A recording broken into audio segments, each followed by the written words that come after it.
Hi CA students, let's revise CA Final AFM Chapter 8 Mutual Funds. Practical question 21. There are two mutual funds, D Mutual Fund Limited and K Mutual Fund Limited, each having close-ended equity schemes. So these close-ended funds are nothing but those funds that has a fixed maturity period, let's say 3 years or 5 years, like that. It's like a fixed deposit. You can only invest during the initial offer period, and you cannot make any new fresh investments after the that initial offer period ends. And these units cannot be redeemed before the maturity from the AMC directly. AMC is the asset management company or the mutual fund maintaining company. So you cannot redeem it before the maturity from the company directly. Why I'm telling from the company? Because these are listed on stock exchange only. You can buy and sell them in the market, but you cannot directly redeem from the AMC before the maturity. And the um, these are like the exit only funds. So by expiry of the scheme or repurchase period, those times also it can the exit can happen. Other than that, no exit. NAV as on 31st December 2014 of equity schemes of D Limited is 70.71. So NAV per unit has been given as on 31st December 2014 is given. And it consists of 99% equity and remaining cash balance. And that of K mutual fund is 62.5, 96% equity and balance in cash. So they have given only two options, equity and cash. That's it. In these two funds only they have invested. Other than that, nothing else. Following is the other information. Sharpe ratio is given, Trainer's ratio is given, standard deviation is given. Standard deviation is nothing but the risk of the mutual fund. Here, risk of the mutual fund. And standard Sharpe ratio is nothing but the extra return which we are earning for every 1 rupee of risk or 1 unit of risk.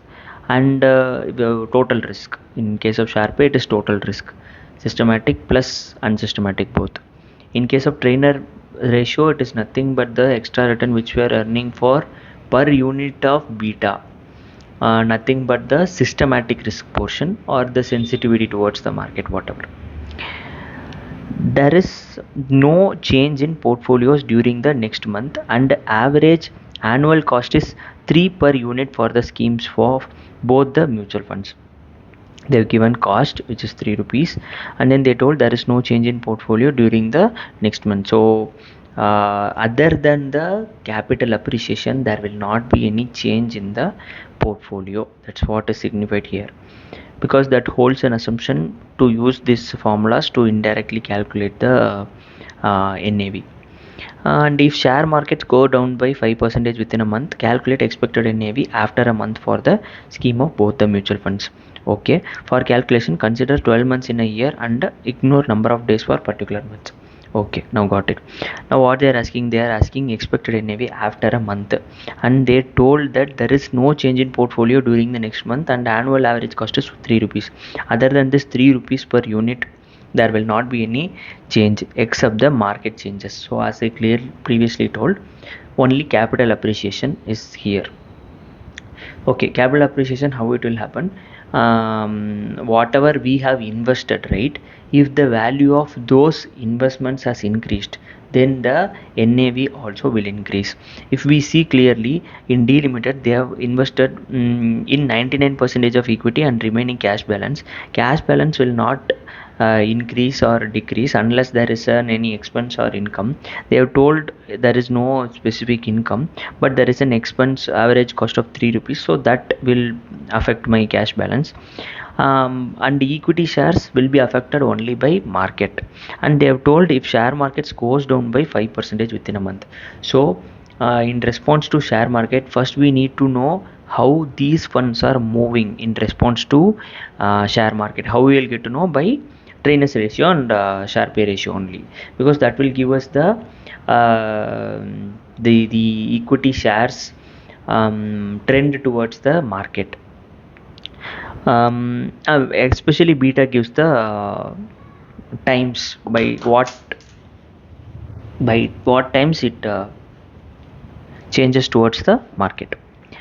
Okay, now going to the solution. First, they have decomposed the funds. Nothing but in the ratio they have just split what is the 70.71 consists of. They told 99 percentage, so 70.71, 99 percentage is 70, and then 1 percentage is cash. And in case of K mutual fund, 60 rupees is equity and 2.5 is cash. So this is the decomposition. And calculation of beta. Okay, we need beta, right? Because using beta only we can find out how many times it is um, in proportion to market's return. The equity fund what they have invested is in proportion to market return.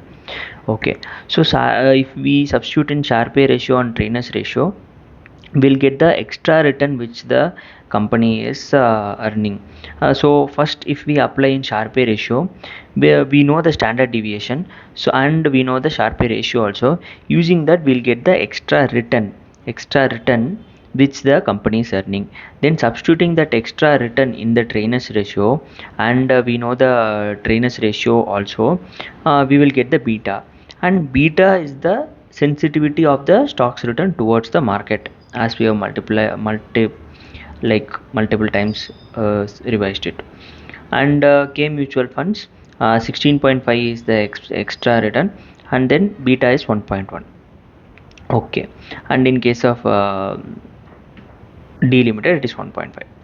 Now that we know that this is the beta sensitivity, we can directly find out how much the equity portion in D limited and the equity portion in K limited will vary because of this beta that we can find out.